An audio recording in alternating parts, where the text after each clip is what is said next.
안녕하세요. 블록앤스탁입니다.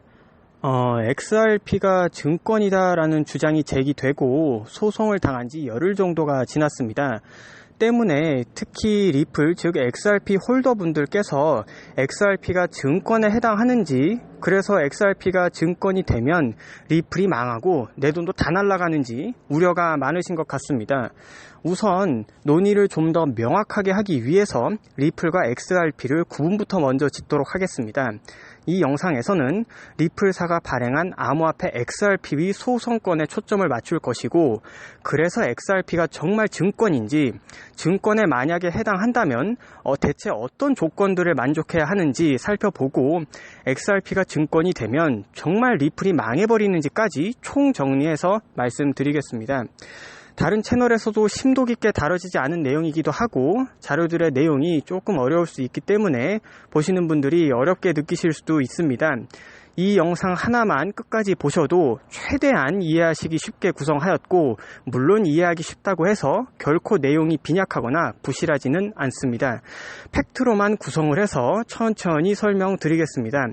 좋은 정보를 빠르게 받아보시기 위해서는 좋아요와 구독을 꼭 눌러주셔야만 합니다. 공유까지 해주시면 더 좋습니다. 그럼 시작해 보겠습니다.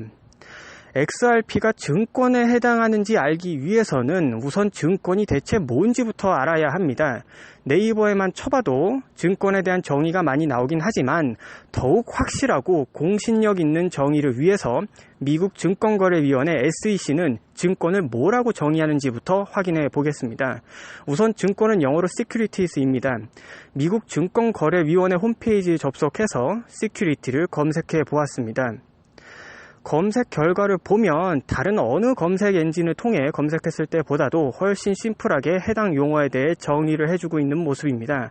보시다시피 Security는 An Investment Instrument such as a stock or bond라고 나와 있습니다. 이것을 해석해 보자면 증권은 주식이나 채권과 같은 투자수단이라고 나와 있으며, 이것이 미국 증권거래위원회의 증권에 대한 정의입니다. 그렇다면 여기서 확인해봐야 하는 두 가지가 있습니다. 바로 증권이 무엇인지 한 줄로 명확하게 정의되긴 했는데, 그것에 포함되어 있는 스톡스와 bonds, 즉 주식이나 채권에 대한 정의는 무엇인가 하는 것입니다. 이 부분에 대한 정의도 명확하게 해야 XRP가 증권에 해당하는지 좀 더 명확하게 알 수 있을 것입니다. 그래서 다시 검색해 보았습니다. 우선 주식인 스톡부터 검색해 보았습니다. 검색해 본 결과 이렇게 정의되어 있는 것을 보실 수 있습니다. Stocks are a type of security that gives stockholders a share of ownership in a company. Stocks also are called equities. 천천히 해석을 해보자면 주식은 증권 유형 중 하나로 주식 보유자, 즉 주주들에게 회사 소유의 몫을 제공하는 것이며, 주식은 또한 equities라고 불린다라고 정의되어 있습니다. 그 아래에는 사람들이 주식을 사는 이유와 회사가 주식을 발행하는 이유까지 상세하게 적혀 있습니다. 이 내용들을 다 볼 수 없기 때문에 중요한 부분들을 요약 정리해봤습니다. 우선 주식의 종류에는 크게 두 가지 종류가 있는데, 보통주와 우선주가 있습니다. 보통주는 주주총회에서 투표를 하고 배당금을 수령할 권리가 있습니다. 반면에 우선주는 일반적으로는 투표권이 없지만 일반 주주가 되기 전에 배당금을 지급받고 회사가 파산하여 자산이 청산되면 그 과정에서 보통주보다 우선합니다. 그리고 사람들이 주식을 사는 이유로 네 가지가 적혀 있는데, 첫째, 주가 상승에 따른 시세 차익, 둘째, 회사 수익 발생 시 수익 일부를 지급받을 수 있는 배당권, 그리고 마지막으로 해당 회사에 영향력을 행사할 수 있는 투표권 및 의결권이 그것입니다. 이 내용들을 전부 다 기억을 하지는 못하신다고 하더라도 빨간색으로 밑줄 그어 놓은 배당, 그리고 투표권 및 의결권, 이 부분은 기억을 하시고 다음 순서인 번드, 즉 채권으로 넘어가 보도록 하겠습니다. 채권에 대해서도 명확하게 정의되어 있는 모습입니다.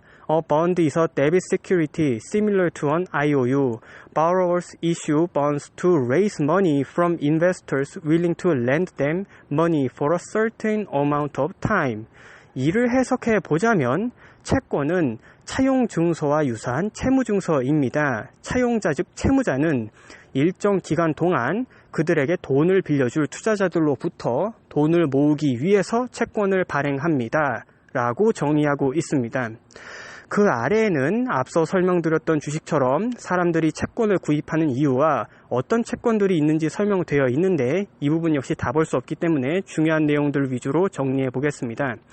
채권의 특징이라고 할 수 있는 부분은 채권을 샀을 때 채권을 구매한 것에 대한 대가로 해당 채권 발행사는 채권의 만기 도중 특정 이자율을 지불하고 채권의 원리금이 만기가 될 때 원금을 상환할 것을 약속합니다. 라는 것입니다. 그 외에 리플은 회사이기 때문에 회사채에 대한 부분도 보시면 회사채는 민간 및 공기업이 발행한 채무증권이며 다른 채무증권들보다 일반적으로 높은 이자율을 제공한다 라고도 설명되어 있습니다. 여기에서도 역시 다른 부분은 잊으셔도 좋지만 빨간색으로 표시해 놓은 만기시 원금 상환 그리고 중도 이자율 및 이자 이 부분을 기억해 주시기 바랍니다. 다음으로 넘어가 보겠습니다. 지금까지 미국 증권거래위원회 홈페이지에 나와 있는 증권에 대한 정의와 그 정의에 명시적으로 적혀 있는 단어인 주식과 채권에 대한 정의까지 살펴보았습니다. 여기서 몇 가지 체크를 해 보겠습니다. 우선 XRP가 주식이냐에 대한 부분입니다. 그 첫 번째로 XRP 투자자는 배당금을 받느냐를 보겠습니다. XRP 홀더분들 리플사에서 배당금을 제공한 적이 있습니까? 아니면 배당금이라는 개념이 있습니까? 정말 만약에 배당금을 받으신 분이 계시다면 이렇게까지 힘들어하는 분들이 많지 않으실 겁니다. 1번 해당 안 됩니다. 두 번째, XRP가 주식이 크게 보통주, 우선주로 나누어지는 것처럼 XRP라는 암호화폐가 그 자체에서 또 구분이 되고 특정 XRP가 다른 XRP보다 우선하거나 다른 형태의 권리를 갖는가에 대해서 보겠습니다. 이 역시 당연히 아닙니다. 특정 XRP가 다른 특정 XRP와 다른 권리를 갖는다거나 우선이 있다거나 이런 것은 없습니다. 때문에 2번 역시 해당 안 됩니다.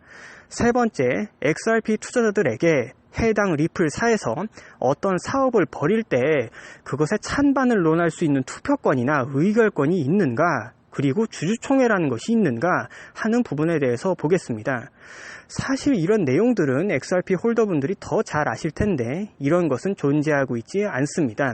XRP를 사는 행위는 그냥 해당 암호화폐에 투자를 하는 것이지 그걸로 리플사의 어떤 사업 결정에 대해서 영향력을 행사할 수 있는 의결권까지 부여가 되는 것은 아닙니다. 때문에 3번 역시 해당 안 됩니다. 다음으로는 XRP가 채권인가에 대한 부분입니다. 이거는 사실 자세하게 보지 않아도 이미 다 알고 계시리라고 생각됩니다. XRP 투자자와 리플사가 서로 채무관계에 있다거나 XRP 투자자들에게 리플사가 이자를 지급을 한다거나 만기시 상환 의무가 있다거나 이런 부분 역시 전혀 없습니다.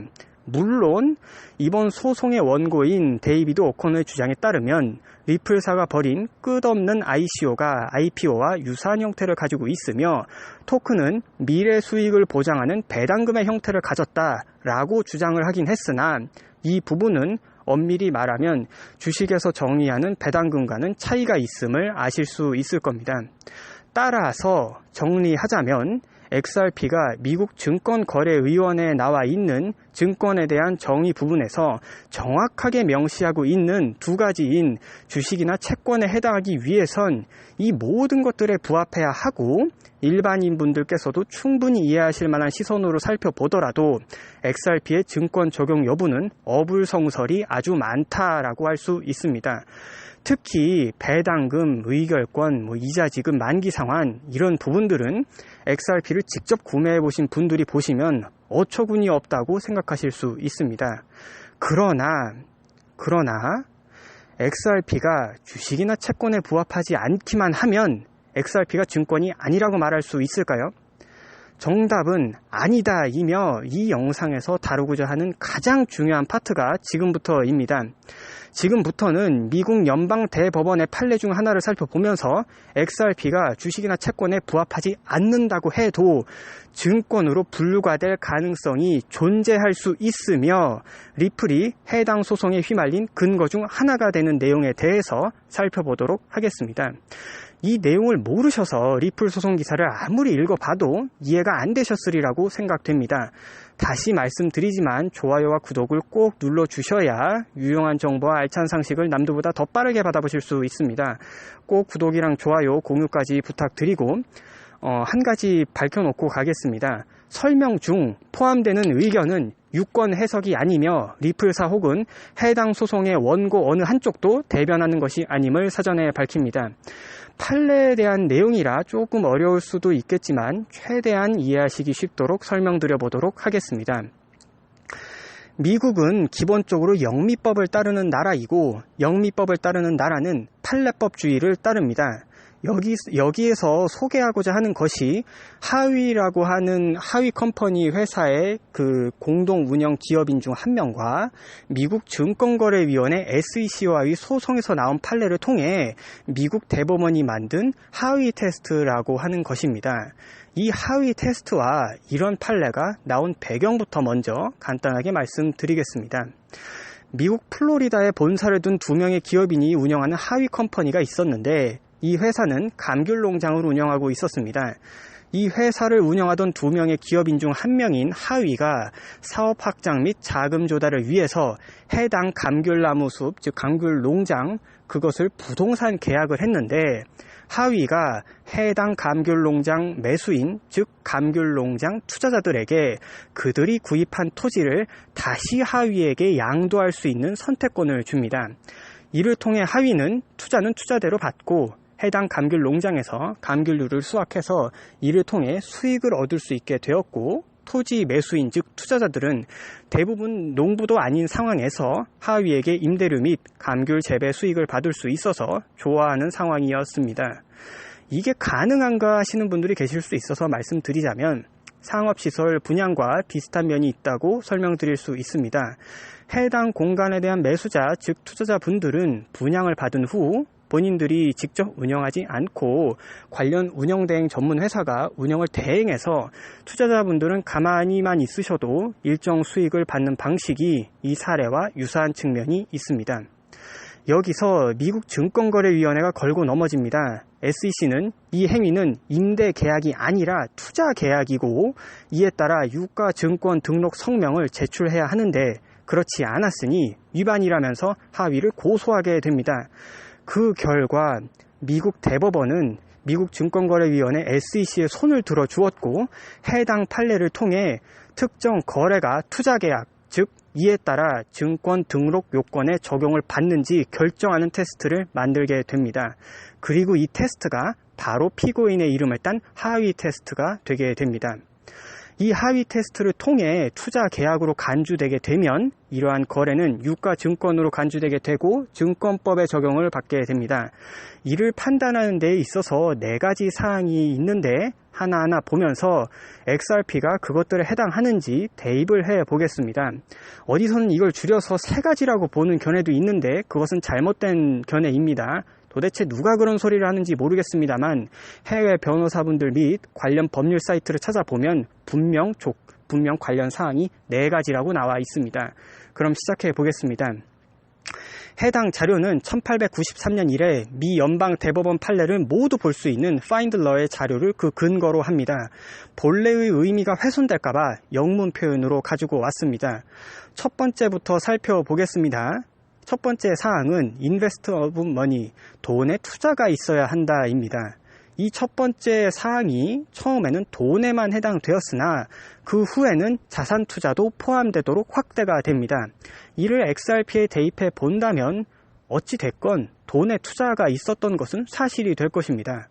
두 번째, expectations of profits from the investment, 투자로 인해 기대되는 이익이 있어야 한다라는 겁니다. 이 부분도 XRP에 대입을 해보면 물론 지금은 가격이 많이 떨어지긴 했지만 어찌 됐건 투자를 할 때 가격 상승으로 인한 이익이 기대되니 투자를 했을 겁니다. 이 부분까지는 무난하게 그럴 수 있다고 볼 수 있습니다. 세 번째, The investment of money is on a common enterprise. 해당 돈의 투자가 공통 기업에 있다. 이 부분부터가 조금씩 법률 해석이 달라지고 XRP의 생사가 좌우되기 시작합니다.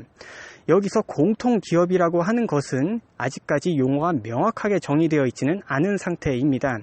해석이 조금씩 다르기는 하지만 대부분의 연방 법원은 이 용어를 수평적 투자자, 즉 투자자가 프로젝트에 투자하기 위해 돈이나 자산을 모으는 것을 의미한다고 합니다. XRP가 이 세 번째 요건에 해당하느냐 안 하느냐가 이 테스트에 있어서 첫 번째 중요한 요소입니다. 마지막은 이 역시 중요한데 이 테스트에서 가장 중요하고 이 부분도 XRP의 생사를 가르기 때문에 빨간색으로 표시했습니다. Profits comes from the efforts of a promoter or third party. 해당 이익이 프로모터, 즉 발기인 또는 제3자의 노력에서 비롯되어야 한다. 이 부분이 어려울 수 있기 때문에 조금 더 쉽게 말씀을 드리자면 투자에서 발생하는 이익을 투자자가 통제할 수 없어야 한다라고 설명할 수 있습니다. 때문에 결론적으로 이 네 번째 사항을 XRP에 대입해 보면 해당 리플사나 CEO인 브래드 갤링하우스 또는 제3자가 XRP의 가격을 상승시켜서 이익을 얻기 위해 부단히 노력했고 이 과정에서 XRP 투자자들은 통제할 수 있는 것이 아무것도 없었다라는 것이 법원에서 인정이 되게 되면 XRP는 증권이 될 가능성이 높아집니다. 앞서 설명드렸던 주식이나 채권에 해당하지 않는다고 해도 말입니다. 물론 아셔야 하는 부분은 마지막 네 번째가 가장 중요하다고는 하나 이 네 가지 사항이 모두 충족되어야만 이 테스트를 통해서 EXRP가 증권이 되게 됩니다. 마지막입니다. 여기까지 봐주신 사장님들, 사모님들 정말 고생 많이 하셨습니다. 끝까지 영상을 시청해주신 여러분들은 이제 미 연방 대법원 판례에 대한 공부를 통해서 조금 더 똑똑해지셨습니다. 이 시점에서 토큰포스트 2018년 7월 5일의 기사를 7월 5일 기사의 일부를 다시 한번 가지고 왔습니다. 리플랩스가 토큰 배분을 제한하고 토큰 가치를 높이기 위해 이를 홍보하는 등 XRP 가격에 관여한 혐의도 제기했다. 작년 5월 리플은 보유한 616억 8천만 EXRP의 배분은 제한될 것이고 550억 XRP는 에스크로 계좌에 보관할 것이라고 발표했고 CEO를 포함한 리플 경영진은 이 사실을 적극 홍보했다. 이 부분에 대해서 앞선 판례를 모르시는 분들은 그래서 이게 대체 XRP가 증권인 거랑 무슨 상관이냐 하시겠지만 영상을 끝까지 봐주신 여러분들은 이 부분에 대해서 좀 더 명확하게 해석하고 다른 관점으로도 바라보실 수 있습니다. 지금 원고가 하위 테스트 네 번째 사항을 들면서 발기인 또는 제3자, 즉 이 경우에는 리플 CEO와 그와 관련된 경영진들이 XRP의 가격을 상승시켜서 이익을 얻기 위해 부단히 노력했고 이 과정에서 XRP 투자자들이 통제할 수 있는 건 없었다고 주장하고 있구나 이렇게 이해하실 수 있게 되는 것입니다. 개인적으로는 XRP가 증권이 되기는 좀 힘들지 않을까 생각을 합니다만 법원의 판결은 어떨지 모르기 때문에 결과는 나와봐야 알게 될 것입니다. 그러면 저희는 예언자가 아니기 때문에 시나리오를 구상을 해야 됩니다. XRP가 증권이 되면 리플이 망하느냐? 꼭 그렇지는 않습니다. 그럼에도 불구하고 XRP가 증권이 되길 두려워하는 이유로는 두 가지 정도를 꼽을 수 있습니다. 첫 번째는 증권이 되게 될 경우 증권법에 적용을 받기 때문에 등록 및 공개 요건이 적용되며 좀 더 강도 높은 규제를 받게 될 것입니다. 두 번째는 어찌 보면 이게 가장 중요한 이유일 텐데 XRP가 증권이 되면 비트코인의 상승장이 왔을 때 동반되는 알트코인의 펌핑 혜택을 받기가 매우 힘들어지게 될 것이라는 점입니다. 이게 상한가 때문인가요? 라고 물으신다면 그건 아닙니다. 미국은 가격 제한폭 제도를 두고 있지 않기 때문에 상한가 이야기는 국내의 경우라면 그럴 수 있겠지만 어쨌든 미국의 경우로 따지면 조금 잘못된 표현입니다. 그것 때문이 아니라 XRP가 증권화되면 XRP 자체에 대한 수요와 공급에 따라 가격이 결정되고 암호화폐 시장과 따로 놀아버리는 결과가 나올 수 있기 때문에 그것을 두려워하는 것입니다. 물론 그렇다고 해서 XRP가 증권으로 분류되는 것만으로 리플이나 XRP가 망할 것이라고 보기는 조금 힘들다고 생각합니다. 말씀드렸다시피 XRP가 증권이 되려면 앞에 주식이나 채권에 대한 정의 그리고 하위 테스트의 4가지 사항까지 전부 다 만족을 해야 되기 때문에 이렇게 분류가 되기는 조금 힘들지 않을까 생각이 됩니다만 그래도 만에 하나, 천에 하나, 만에 하나 된다면 그에 대한 대비도 XRP 홀더분들은 조금 하고 계시면서 이 행보를 지켜보시는 게 좋을 것 같습니다. 여기까지 보시느라 고생 많으셨고 불펌은 하지 마시고 영상 공유는 언제든지 환영합니다. 앞으로도 꾸준히 알찬 내용으로 찾아뵙겠습니다. 모두 성투하시고 지금까지 블로그앤스탁이었습니다. 감사합니다.